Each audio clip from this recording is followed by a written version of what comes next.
আসসালামু আলাইকুম বন্ধুরা, আজকে আবার একটা রান্নার রেসিপি নিয়ে আপনাদের সামনে চলে এসেছি। তো বন্ধুরা, আজকে রেসিপি হলো একদম নিরামিষ পদ্ধতিতে ফ্রায়েড রাইস রেসিপি। তো আপনারা যদি এইভাবে ফ্রায়েড রাইস রান্না করেন তো আমি গ্যারেন্টি দিয়ে বলতে পারি এর সঙ্গে কিন্তু কোনো তরকারি লাগবে না বন্ধুরা। আপনারা কিন্তু এটা শুধুই খেতে পারবেন। একদম ঘরোয়া পদ্ধতিতে নিরামিষ ফ্রায়েড রাইস রেসিপি আজকে আপনাদের সঙ্গে শেয়ার করব। তো বন্ধুরা, চলুন মূল পর্বে যাওয়া যাক।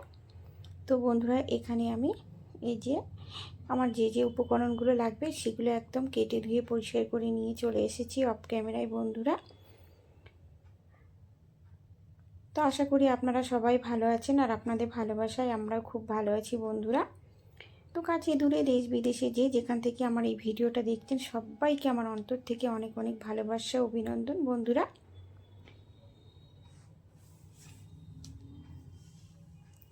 আর বন্ধুরা, এখন তো ঘন ঘন বৃষ্টি হচ্ছে, এই বৃষ্টির দিনে আপনারা সাবধানে থাকবেন। তারপরে এদিকে আমি চালটাকে আধ ঘন্টা ভিজিয়ে রেখেছিলাম বন্ধুরা। এখানে আমি বাসমতি চাল নিয়েছি, চালটা আমি আধ ঘন্টা ভিজিয়ে রেখেছিলাম। তার মধ্যে এদিকে আমি হাঁড়িটা বসিয়ে দিয়েছি, হাঁড়িতে আমি জলও দিয়ে দিয়েছি বন্ধুরা। তো জলের মধ্যে আমি দিয়ে দিলাম দুটো তেজপাতা, দারচিনি, এলাচ, আর দিয়ে দেব লবঙ্গ।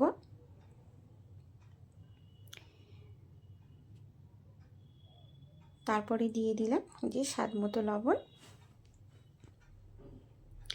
তো জলটা আমার গরম হয়ে এসেছে বন্ধুরা।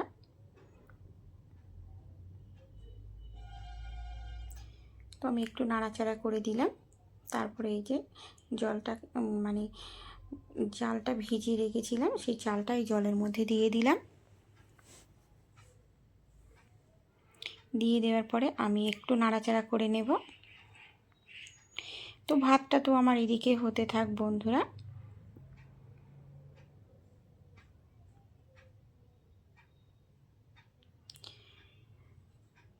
তার মধ্যে আমি দিয়ে দিলাম একটু সাদা তেল। সাদা তেলটা দিলে ভাতটা অনেকটাই ঝরঝরে হবে বন্ধুরা। আর তার মধ্যে ওদিকে ভাতটা হতে থাক, এদিকে আমি একটু আমল দুধটা একটু গুলে নেব। দুধটা গোলার জন্য আমি একটা পাত্রে নিয়ে নিলাম, আর পাত্রে দিয়ে দিলাম অল্প করে একটু উষ্ণ গরম জল।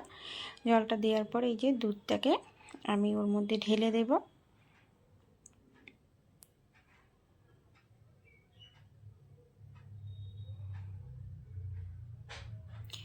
দুধটা ঢেলে দেওয়ার পরে তারপরে আমি খুব ভালো করে দুধটাকে গুলে নেব।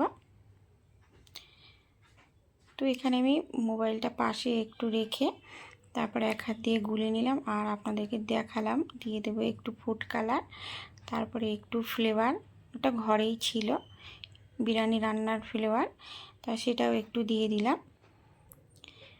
তারপরে দিয়ে দেব অল্প একটু কেওড়া জল, আর দিয়ে দেব অল্প একটু গোলাপ জল। দিয়ে এটা আমি খুব ভালো করে গুলে নিয়ে পাশে রেখে দেব। তো এটা তো আমার খুব ভালো করে গোলা হয়ে গেছে। তার মধ্যে এদিকে ভাতটাও আমার প্রায় 70% হয়ে এসেছে বন্ধুরা। যেহেতু চালটাকে ভিজিয়ে রেখেছিলাম তাই বেশি সময় লাগলো না। তো ভাতটাকে একটু নাড়াচাড়া করে নেওয়ার পরে এই যে আমি দিয়ে দিলাম 1 চামচ ভিনিগার। ভিনিগারটা দিলে ভাতটা অনেকটা সাদা হয় আর দেখতেও ভালো লাগে বন্ধুরা। তো ভাতটাকে এবারে আমি নামিয়ে নেব। তো ভাতটা আমার এদিকে নামানো হয়ে গেছে। দেখুন বন্ধুরা, ভাতটা কতটা ঝরঝরে হয়েছে সেটাই আপনাদেরকে দেখাচ্ছি বন্ধুরা। তো ভিডিওতে ভয়েস দিতে গেলে গলা কাঁপে, অনেক জায়গায় হয়তো ভুল হয়ে যায় বন্ধুরা, তো আপনারা ক্ষমা করে দেবেন। তারপরে যে সবজিগুলোকে আমি কেটে রেখেছিলাম এগুলোকে আমি একে একে ভেজে নেব। তো সবজিটা ভাজার জন্য এদিকে আমি একটা কড়া বসিয়ে দিয়েছি, আর কড়াটা আমার গরম হয়ে গেছে। দিয়ে দিলাম এখানে সাদা তেল, আর তারপরে দিয়ে দেবো অল্প করে একটু ঘি। তো ঘি আর সাদা তেল দুটোই মিক্স করে আমি এই সবজিগুলোকে ভাজবো বন্ধুরা। তো আপনারা শুধু ঘি দিয়েও ভাজতে পারেন, আবার শুধু সাদা তেলেও ভাজতে পারেন। তো তেলটা আমার গরম হয়ে গেছে, তা আমি দিয়ে দিলাম আলু। আমি ছোটো ছোটো করে একটা আলু কেটে নিয়েছি বন্ধুরা। আলুটাকে একটু নাড়াচাড়া করে নেওয়ার পরে আমি তারপরে এখানে দিয়ে দেব গাজর। তো গাজর আর আলু আবারও বেশ কিছুক্ষণ ধরে একটু নাড়াচাড়া করে নেব। তো বন্ধুরা, এইভাবে কিন্তু নিরামিষ ফ্রায়েড রাইস রান্না করলে কিন্তু আপনারা শুধুই খেতে পারবেন, এর সঙ্গে কিন্তু কোনো তরকারির প্রয়োজন হবে না। তো আমি তো প্রায়ভাবে এরকম করে রান্না করে থাকি, আমার মেয়েরা খেতে ভালোবাসে সেই জন্য। তো বেশ কিছুক্ষণ নাড়াচাড়া করে নেওয়ার পর তারপরে এখানে দিয়ে দিলাম বিনস। তো বিনস বন্ধুরা, বিনস, আলু আর গাজরটাকে একটু নাড়াচাড়া করে নেওয়ার পরে তারপরে এখানে আমি আবারও একটা জিনিস অ্যাড করব।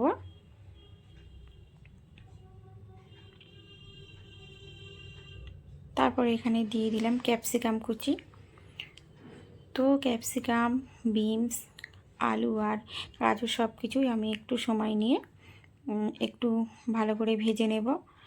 তো যে সমস্ত বন্ধুরা আমার এই ভিডিওটা দেখতে দেখতে এই পর্যায়ে চলে এসেছেন, লাইক করনি বা লাইক দিতে ভুলে গেছো বন্ধুরা, প্লিজ একটা করে লাইক করে দিও, কারণ আপনাদের একটা করে লাইক আমার অন্য একটা ভিডিও বানানোর জন্য উৎসাহিত করে বন্ধুরা। আর আপনাদের একটা করে লাইক আমার মনের জোর বাড়ায়। তো এই তো আমার এই যে সবজিগুলো ভাজা হয়ে গেছে, তো আমি সবজিগুলোকে তুলেও নিলাম। তুলে নেওয়ার পরে সবজিগুলোর মধ্যে এই যে লবণ দিয়ে দিলাম। লবণটা দেওয়ার পরে আমি সবজিগুলোর সঙ্গে লবণগুলোটাকে খুব ভালো করে মাখিয়ে নেব। তো আমার খুব সুন্দর করে যে লবণ মাখানো হয়ে গেছে, তার মধ্যে এদিকে আমি একটা পাত্র নিয়ে নিলাম। পাত্রটাকে একটু গরম করে নেওয়ার পরে আমি দিয়ে দিলাম প্রথমেই ঘিটা দেওয়ার পরে আমি খুব ভালো করে চারিদিকটা মাখিয়ে নিলাম। মাখিয়ে নেওয়ার পরে এখানে দিয়ে দিলাম প্রথমেই ভাত, তারপরে দিয়ে দিলাম একটু চিনি গুঁড়ো করে রেখেছিলাম, যেহেতু নিরামিষ ফ্রায়েড রাইস একটু মিষ্টি মিষ্টি হয়, মিষ্টি মিষ্টি হলে খেতে ভালো লাগে। তারপরে যে সবজিগুলোকে ভেজে রেখেছিলাম সেই সবজিগুলোকে একটু ছড়িয়ে দিলাম। তো ওই পাটটা তো দেওয়া হয়ে গেছে, আবার নতুন করে আবার এক পাট দিলাম বন্ধুরা। ভাতটা দিয়ে দিলাম, তারপরে দিয়ে দিলাম হচ্ছে চিনির গুঁড়ো, তারপরে দিয়ে দেব গোলমরিচ গুঁড়ো,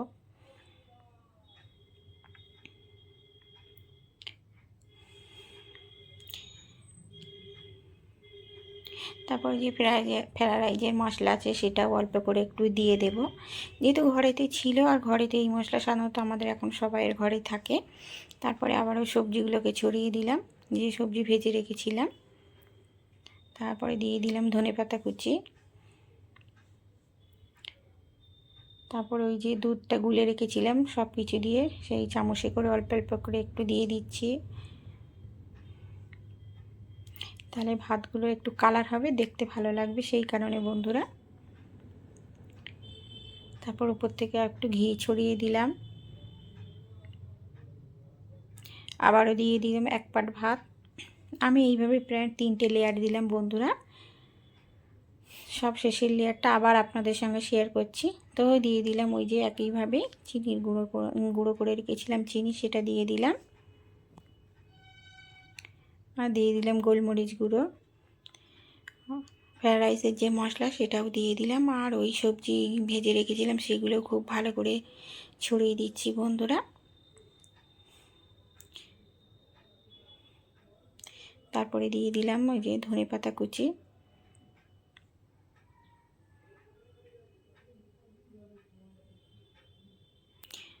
তারপর যে আমুল দুধটাকে গুলে রেখেছিলাম সেগুলোকেই একে একে দিয়ে দিচ্ছি বন্ধুরা। সব শেষে এই যে উপর থেকে ছড়িয়ে দিলাম।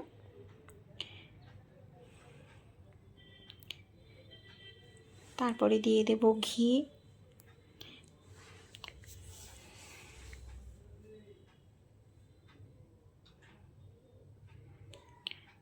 ঘিটা তো আমার খুব সুন্দর করে দেওয়া হয়ে গেছে। এবারে দিয়ে দেবো বন্ধুরা কাজু আর কিশমিশ উপর থেকে ছড়িয়ে দেব। তো বন্ধুরা, একটা ভিডিও বানানোর জন্য কিন্তু অনেকটাই পরিশ্রম করতে হয়, অনেকটাই কষ্ট হয় বন্ধুরা। তো এখন থেকে ভাবছি প্রতিদিনই আপনাদের সঙ্গে একটা করে ভিডিও শেয়ার করব। আমি কিন্তু ঘরোয়া রান্নাই আপনাদের সঙ্গে শেয়ার করি, প্রতিদিনের যে ঘরোয়া রান্না আমি তার থেকে একটা করে আপনাদের সঙ্গে শেয়ার করি। তো আপনাদের যদি ভালো লেগে থাকে তাহলে অবশ্যই লাইক, কমেন্ট, শেয়ার এবং সাবস্ক্রাইব করে আমার পাশে থাকবেন বন্ধুরা। তো তারপরে ছড়িয়ে দেওয়ার পরে ওটাকে আমি দমে বসিয়েছিলাম বন্ধুরা। প্রায় 10 মিনিট পরে খুলে দেখলাম এত সুন্দর একটা সুগন্ধ বার হয়েছে বন্ধুরা, আপনাদের সঙ্গে কি বলবো। আর দেখতে কিন্তু খুবই সুন্দর হয়েছে, খুব টেস্টি হয়েছিল, খেতে অসাধারণ হয়েছিল বন্ধুরা। তো আবারও বলবো বন্ধুরা, আমার ভিডিওটা যদি আপনাদের ভালো লেগে থাকে তাহলে অবশ্যই লাইক, কমেন্ট, শেয়ার এবং সাবস্ক্রাইব করে আমার পাশে থাকবেন। যদি ইউটিউব থেকে দেখে থাকেন তো অবশ্যই আমার চ্যানেলটিকে সাবস্ক্রাইব করে আমার পাশে থাকবেন, আর যদি ফেসবুক থেকে দেখে থাকেন অবশ্যই আমার চ্যানেলটিকে ফলো করে দেবেন। দেখা হচ্ছে অন্য কোনো রেসিপির সঙ্গে। আজকের মতন আল্লাহ হাফেজ।